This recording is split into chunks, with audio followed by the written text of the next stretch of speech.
આજે આપણે ખૂબ જ શક્તિશાળી સૂપ બનાવવાના છીએ અને જે સૂપથી તમને ઘણા બધા ફાયદાઓ થશે અને 300 જેટલી બીમારીઓને શરીરમાં આવતા રોકશે.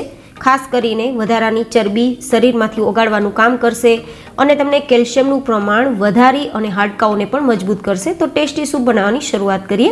તો મેં અહીંયા લગભગ 10 નંગ જેટલી સરગવાની શીંગ લીધી છે અને લગભગ 2-3 ઇંચ જેટલા પહેલાં ટુકડા કરી લીધા છે અને પછી એ ટુકડાના પણ 2 ભાગ કરી લીધા છે અને હવે આ 2 ભાગના પણ ફરીથી 2 ભાગ કરી લઈશું.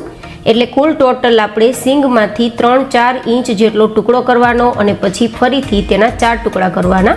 તો આ રીતે એકદમ નાના નાના ટુકડા આપણા શીંગના તૈયાર કરીશું અને તે ટુકડા મેં તૈયાર કરી ધોઈ અને પછી કુકરમાં ઉમેરી દીધા છે. જેટલા બને તેટલા ટુકડાને આપણે નાના કરવાના છે અને હવે આ કુકરની અંદર આપણે 1 ગ્લાસ જેટલું સાદું પાણી ઉમેરીશું.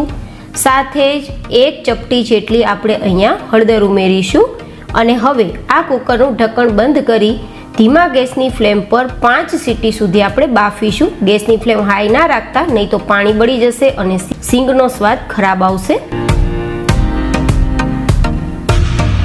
તો લગભગ 5 સીટી સુધી આપણે આપણા સરગવાને બાફેલો છે. આટલો બધો શું કામ બાફ્યો છે જેનું કારણ હું તમને આગળ જરૂર બતાવીશ. જો આપણે ધીમા ગેસની ફ્લેમ પર આ સરગવાને બાફ્યો છે ને, તો માત્ર 1 ગ્લાસ જેટલું જ આપણે પાણી ઉમેર્યું હતું, તેમ છતાં સરગવો બરાબર બફાઈ ગયો છે અને બિલકુલ નીચે તળિયે બેઠો પણ નથી અને હજુ પણ સરગવામાં પાણી છે. જો આટલો મેશ થાય ત્યાં સુધી આપણે સરગવો બાફવાનો છે. એટલા જ માટે મેં 5 સીટી સુધી બાફ્યો છે અને હજુ પાણી પણ છે. જો હાઈ ગેસની ફ્લેમ રાખીને બાફશો તો પાણી બળી જશે અને સરગવો ખરાબ થઈ જશે, તળિયે બેસી પણ જશે. તો ખાસ ધીમા ગેસની ફ્લેમ પર જ બાફો. હવે આપણે આ શીંગની અંદર રહેલા પલ્પને બહાર કાઢવા માટે મેશરથી આ રીતે થોડી વાર દબાવીશું. જો સાવ આપણો સરગવો વફાઈ ગયો છે ને, એટલા જ માટે ફટાફટ આ સરગવાની શીંગમાંથી પલ્પથી બહાર નીકળી રહ્યો છે. બસ એટલા જ માટે આપણે વધારે સીટી કરી હતી કુકરમાં, જેથી એકદમ બફાઈ જાય ને આ રીતે પલ્પ તૈયાર થાય. હવે આપણે જે શીંગના છોતા અને આ પલ્પ બંને અલગ કરવાનો છે. તો વધારે પાણી નહીં ઉમેરીએ, પરંતુ અહીંયા ચારણીનો ઉપયોગ કરીશું. જાડા કાણાવાળી ચારણી હોય ને, તેમાં આ બધી જ વસ્તુ આપણે ઉમેરી દઈશું અને થોડી વાર આપણે ચમચો અથવા વીસથી ચલાવી લેશું. જરૂર લાગે તો થોડું પાણી ઉમેરવું, બટ વધારે પાણી ના ઉમેરવું, નહીં તો આનો રસ છે એ પલ્પ જેવો નહીં રહે પણ એક પાણી જેવું પાતળું તૈયાર થશે. તો પાણી જેવું પાતળું તૈયાર નથી કરવાનું. તો બને તો આ રીતે આપણે ચમચાથી ચલાવી અને જેટલો પલ્પ આ શીંગમાં હોય તેનાથી આપણે અલગ કરવાનો છે. અત્યારે ગરમ છે તો હું વિસ્કનો ઉપયોગ કરી રહી છું. તો તમે જોઈ શકો છો થોડી જ વારમાં આપણો પલ્પ છે તે ચારણીની નીચેથી પસાર થઈ ગયો છે અને ઉપર માત્ર છોતા રહ્યા છે. જો હજુ પણ આ છોતામાં થોડો મને પલ્પ દેખાય છે.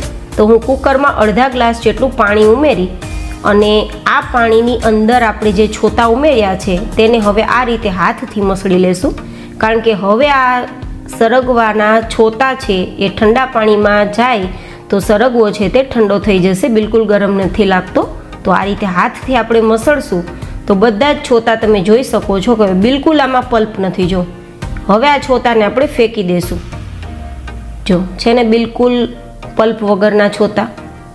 એકદમ આસાન મેથડથી મેં તમને પલ્પ અલગ કરવાની પ્રોસેસ બતાવી અને હવે જે પાણી છે તે કુકરનું પાણી આમાં ઉમેરી દઈશું. બને એટલું ઓછું પાણીનો ઉપયોગ કરી વધારે સરગવાને બાફી અને મસળીને તેનો પલ્પ અલગ કરવો.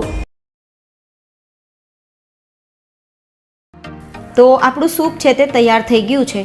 તો આપણે સર્વિંગ બોલમાં લઈ લેશું. જો કે તમે હવે આ સૂપને નહીં ઉકાળો તો પણ ચાલશે, કારણ કે આપણે ઇનફ બોઇલ કરેલું છે. તો ડિરેક્ટલી આ થોડું હલકું ગરમ હોય ત્યારે તમે સૂપ પી શકો છો. જો તમારી ઈચ્છા હોય તો ઉપરથી થોડો ચાટ મસાલા તમે ઉમેરી અને મિક્સ કરીને પી શકો છો. જો ચાટ મસાલા ન હોય ઘરમાં તો થોડી તીખાની ભૂકી, થોડો સંચર પાવડર અને થોડો આમચૂર પાવડર ઉમેરી મિક્સ કરીને પી શકો છો. જો કે તમે સોલ્ટ પસંદ ના કરતા હોય તો એમ જ પણ પી શકો છો, એ તમારી ચોઈસ રહેશે.